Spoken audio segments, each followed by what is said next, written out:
voltamos com mais um tutorial do Alimento Diário. Nós estamos hoje na mensagem número 4 do segundo volume do Alimento Diário, série Colossenses, o Mistério de Deus, Cristo. E o tema central desse volume 2 é Frutificando em toda boa obra. A mensagem de hoje, o tema é o reino do Filho do seu amor. E iniciando na segunda-feira, fala sobre a revelação da palavra que nos liberta. E antes, aqui, começando na página 56, diz o seguinte: antes de ser aprisionado em Roma, Paulo escreveu 6 cartas: Gálatas, Romanos, 1 e 2 Coríntios e 1 e 2 Tessalonicenses. Depois, completando seu ministério epistolar, ele escreveu mais 8.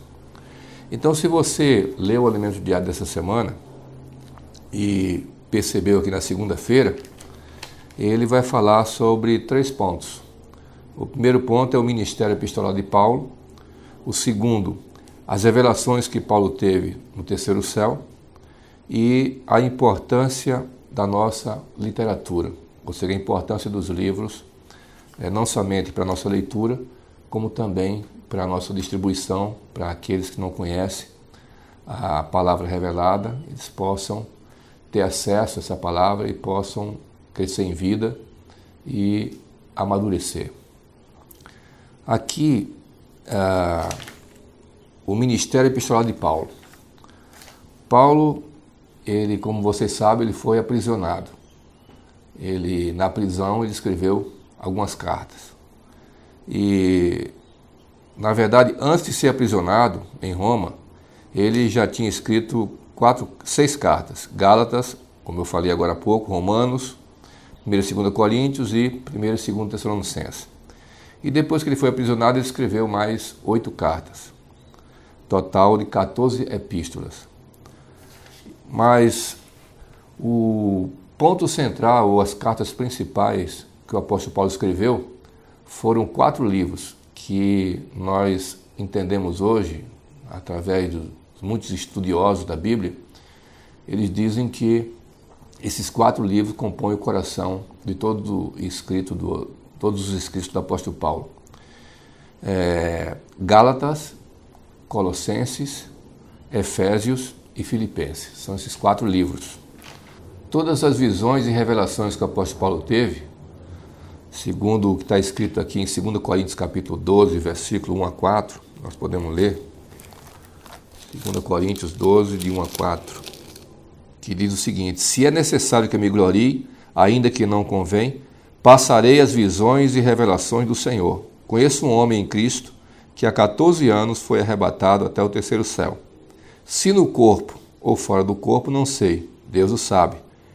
E sei que tal homem, se no corpo ou fora do corpo, não sei, Deus o sabe, foi arrebatado ao paraíso e ouviu palavras inefáveis, as quais não é lícito ao homem referir. Então, toda essa gama de revelação que o apóstolo Paulo teve, ele escreveu em suas epístolas. Por isso que hoje nós temos acesso a essa palavra. Por quê? Porque ela foi escrita. Então, daí a gente pode também, fazer um paralelo com tudo aquilo que o Senhor tem falado para nós e que tem sido colocado em livros, em toda a nossa literatura. Para quê? Para que nós possamos usufruir dessas riquezas, possamos desfrutar de tudo aquilo que o Senhor tem revelado e que isso não fique apenas para nós, porque colocado em livros, outras pessoas também podem ter acesso. Daí a importância do nosso encargo com a literatura, nosso encargo em levar essa palavra para outros, principalmente os comportores, que são irmãos que se dedicam totalmente a distribuir a nossa literatura, a fazer com que outras pessoas que não conhecem todas essas riquezas, elas possam também conhecer.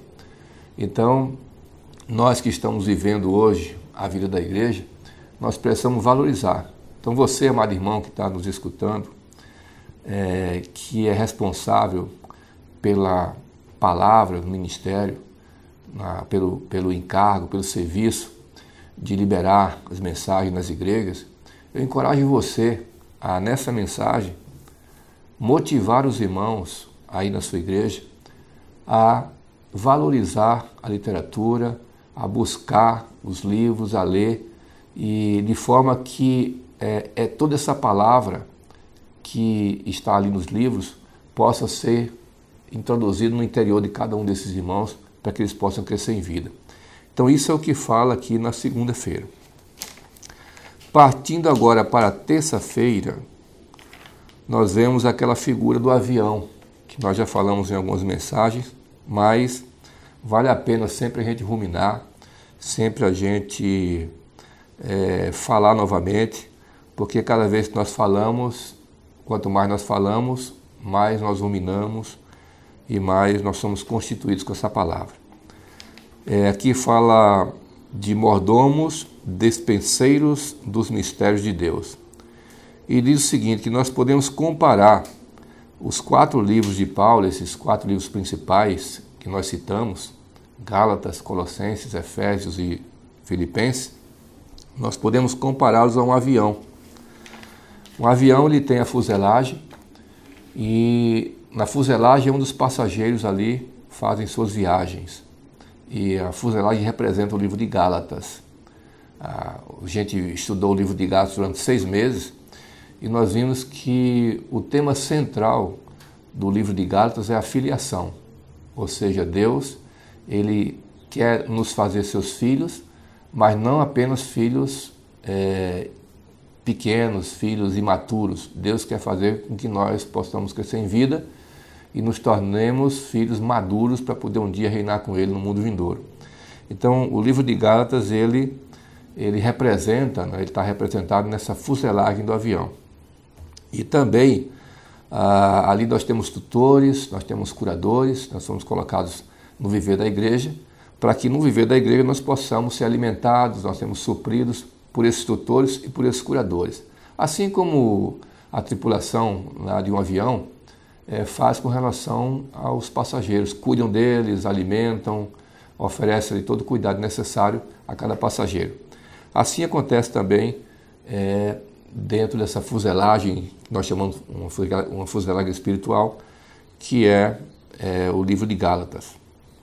Ainda o avião ele tem 2 asas para poder voar e se equilibrar. E essas 2 asas representam 2 livros. O primeiro livro de Colossenses é uma das asas, e a outra asa é representada pelo livro de Efésios. Então esses 2 livros, Colossenses e Efésios, são essas 2 asas do avião. Colossenses fala principalmente de Cristo. Cristo como um mistério de Deus. Nós vamos ver um pouco mais adiante nessa mensagem. E mostrando que como Cristo é o mistério de Deus, nós devemos dar toda a primazia para Cristo em nosso viver. O livro de Efésios, ele fala, não apenas do capítulo 1, 2 e 3, fala de todo dispensado Deus triuno. Ali, o capítulo 1 fala sobre o dispensar. O capítulo 2 vem falar sobre a nossa situação, como quem éramos nós antes de crer no Senhor. O capítulo 3 fala do grande amor de Deus por nós. E a partir do capítulo 4, 5 e 6, nós podemos ver ali como os cristãos, filhos de Deus, devem ter um andar segundo a vocação para que foi chamado. Então, andando de acordo com Efésios capítulo 4, 5 e 6, nós temos a grande possibilidade de crescermos em vida e podermos cooperar com o Senhor no mundo vindouro. E o livro de... Sim, outra coisa também, ainda no livro de Efésios, é que mostra que a nossa vida da igreja não se resume apenas no viver de reuniões, mas é a nossa vida também familiar, nossa vida social e a nossa vida de batalha espiritual. Então, a vida da igreja é muito mais abrangente do que muita gente pensa. Não podemos resumir a nossa vida da igreja apenas à questão das reuniões. É muito mais do que isso. E o livro de Filipenses vem falar do alvo, do objetivo que esse avião deve alcançar. Todo avião, quando ele decola, ele já decola com um plano de voo. Ele não sai voando por aí sem ter um alvo para alcançar, sem ter um objetivo. Então, Da mesma forma, é o livro de Filipenses para nós, ele é um plano de voo. E não somente isso, esse plano de voo, ele vai nos levar a um prêmio da soberana vocação de Deus. Então, graças a Deus que nós não estamos vivendo a vida da igreja só por viver, mas nós sabemos que nós temos um alvo para alcançar, que é um dia reinar com o Senhor no mundo vindouro.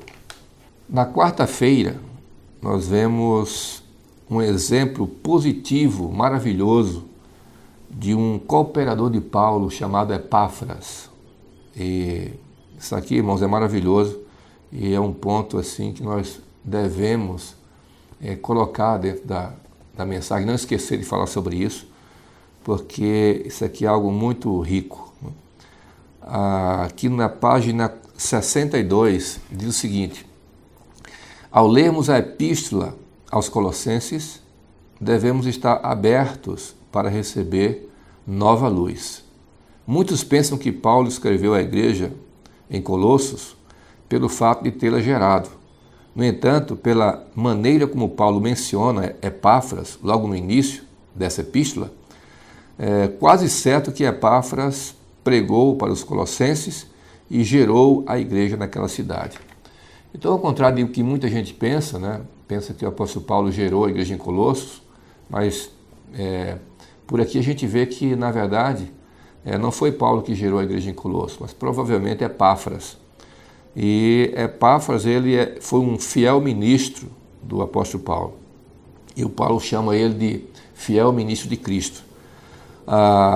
Aqui aí no segundo parágrafo diz o seguinte: Paulo o chama de fiel ministro de Cristo, escolhido por Deus para ministrar aos irmãos em Colossos e alinhado com as revelações concedidas ao apóstolo. Isso aqui é um ponto que eu quero chamar a atenção, e que nós que estamos nas igrejas e estamos cuidando dos irmãos ali, estamos também suprindo os irmãos com a palavra, nós devemos fazer isso com fidelidade.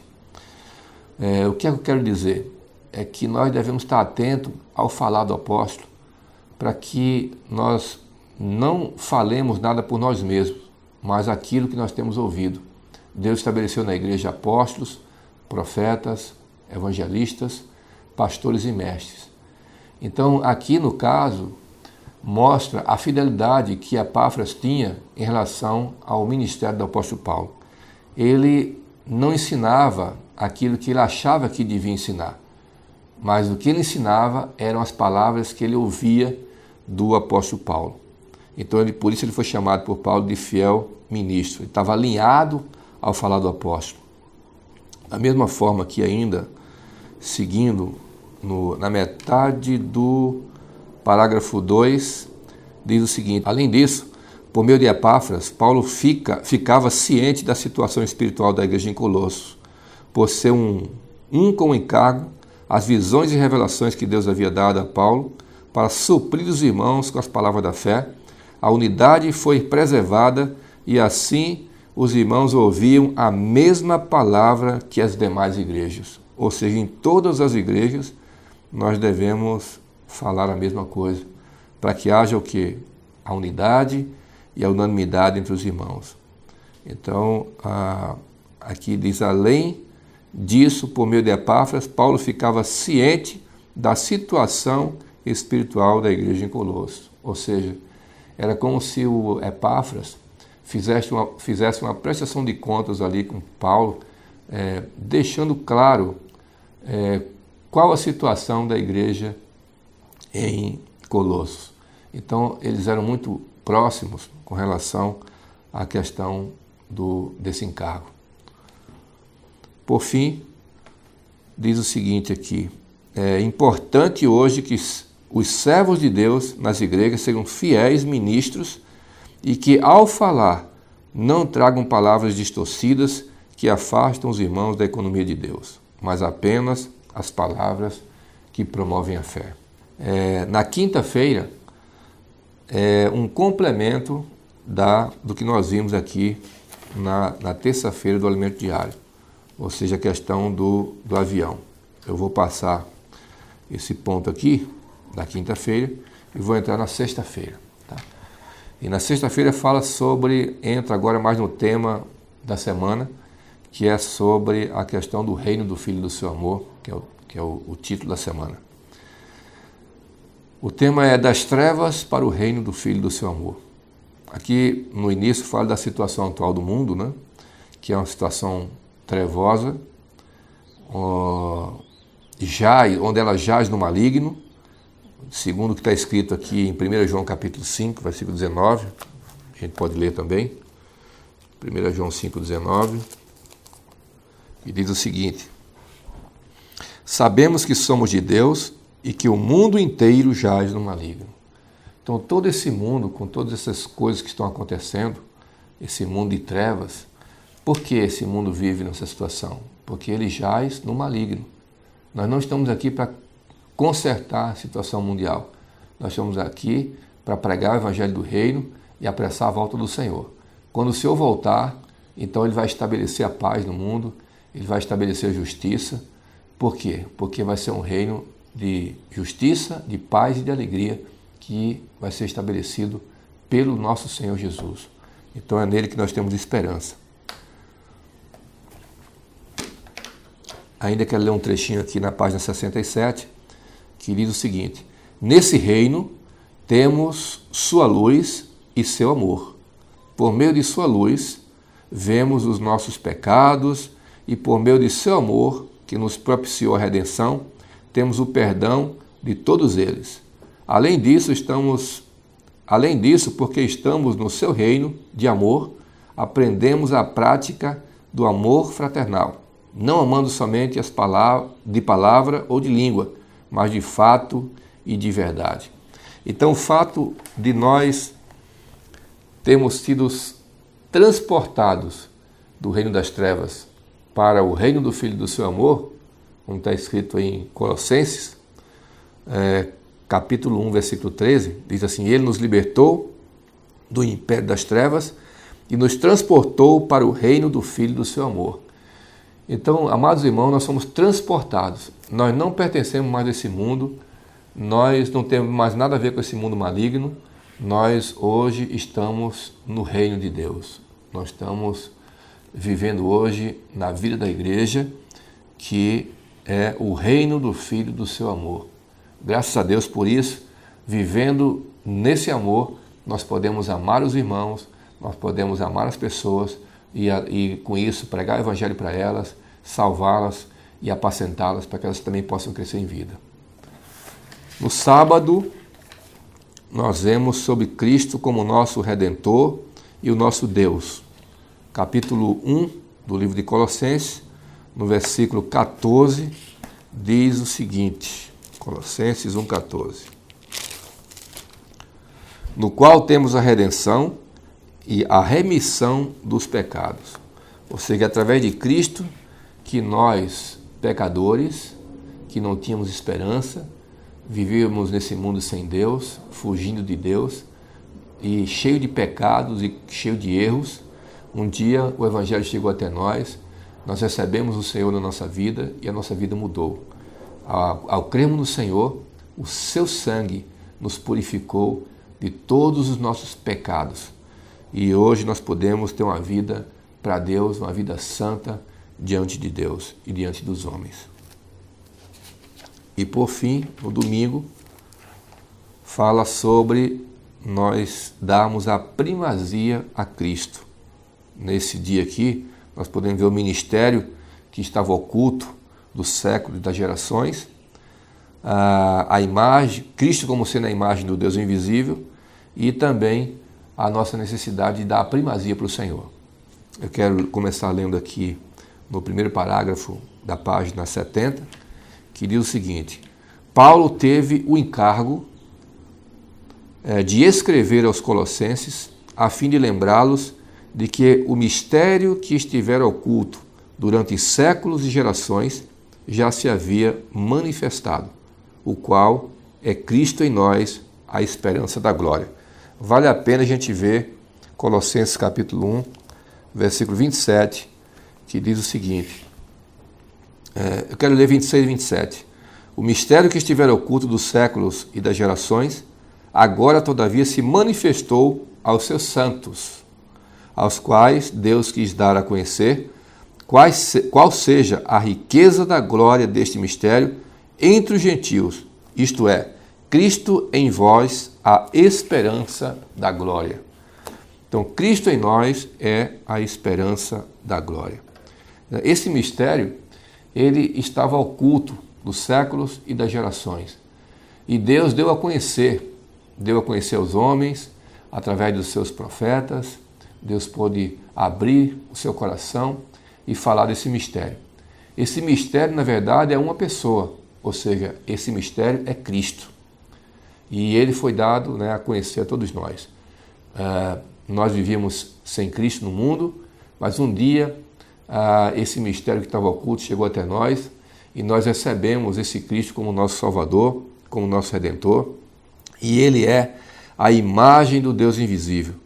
Aqui, ainda na página 70, diz o seguinte: damos graças a Deus pela epístola aos Colossenses, pois nela Paulo nos apresenta Cristo, desse modo extraordinário, como a imagem do Deus invisível, o primogênito de toda a criação, como aquele que é antes de todas as coisas e em quem tudo subsiste. Ele é a cabeça do corpo da igreja, ele é o princípio, o primogênito dentre os mortos, nele habita toda a plenitude de Deus. E termina dizendo o seguinte: se virmos quão vasto e ilimitado Cristo é, nada nos restará a não ser lhe dar a primazia, ou seja, o primeiro lugar em tudo na nossa vida. Irmãos, isso é maravilhoso.